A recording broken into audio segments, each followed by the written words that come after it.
Hello, and welcome to the Port Huron Statement. We are going to discuss today the Gospel, the Holy Bible. Actually, most particularly, what is probably the most intentionally misinterpreted and mistranslated aspect of the Bible, specifically if we talk about English translations. Well, we don't have to just talk about English translations. Pretty much what I'm talking about specifically is the Pharisees, this vague group of people that call for and ultimately are able to execute on the execution of the Messiah. And so here we go. Actually, I have a Bible in front of me because my goal is to do Roger Reads the Bible and go through the entire book. I'm going to start with the New Testament. I suggest you listen to that because it's been intentionally mistold using a very, very convenient deception, which is regarding the Pharisees.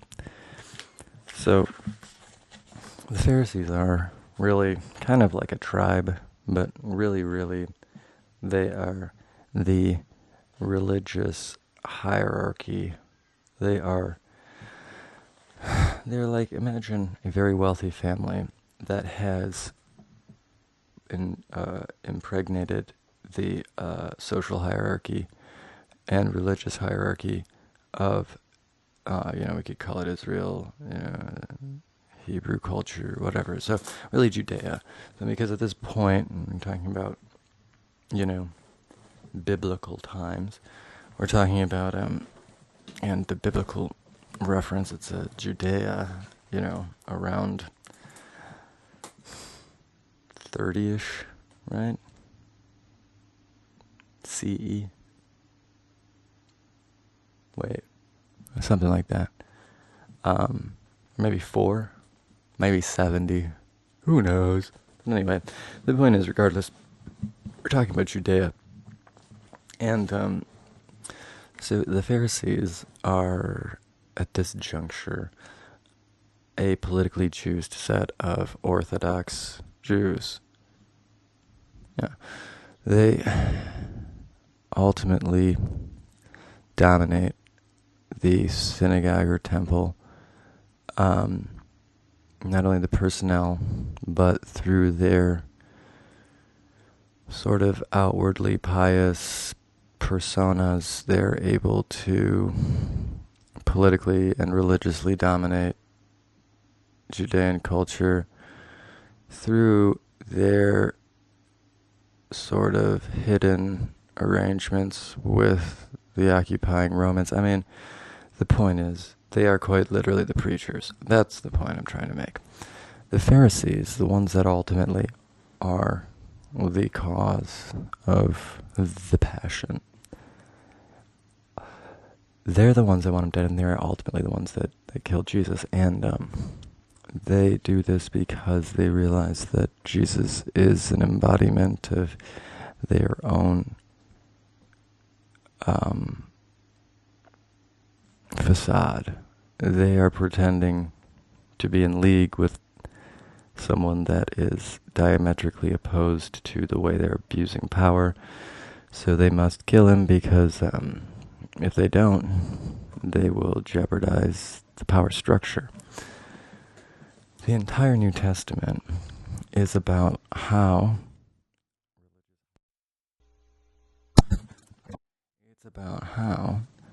religious hierarchies are inherently abusive and will always seek to destroy any manifestation that actually embodies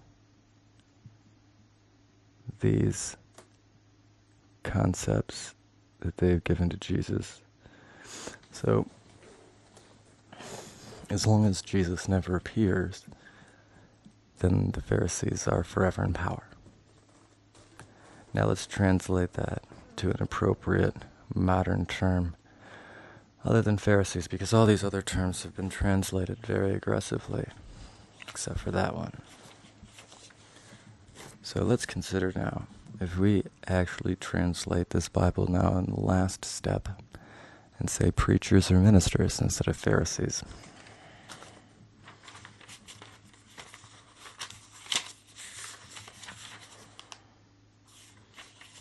Here's to the first couple pages of the Gospel. For I say unto you, that except your righteousness shall exceed the righteousness of the scribes and the ministers, ye shall in no case enter into the kingdom of heaven.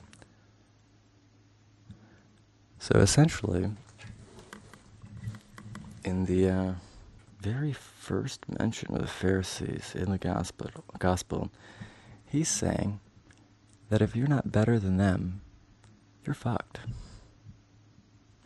He's saying the entire religious hierarchy is evil. That is and I just picked this up. I haven't read it in a couple of years. Oh jeez, I just hope you realize what you're reinforcing. It is the antithetical embodiment of the God that you claim to worship. Any religious hierarchy is very anti-Jesus. Let's keep going here. Just try and find. Well, no, it's not that important. It's because you need to understand that the Pharisees created a false image of their piety and their holiness and their ethical behavior. Really what they were doing is creating an outward image of ethical behavior while behind the scenes being utterly unethical. And when you create religious hierarchy, you will necessitate that action. So, the entire point of the gospel is that you cannot trust and should not establish any form of religious hierarchy.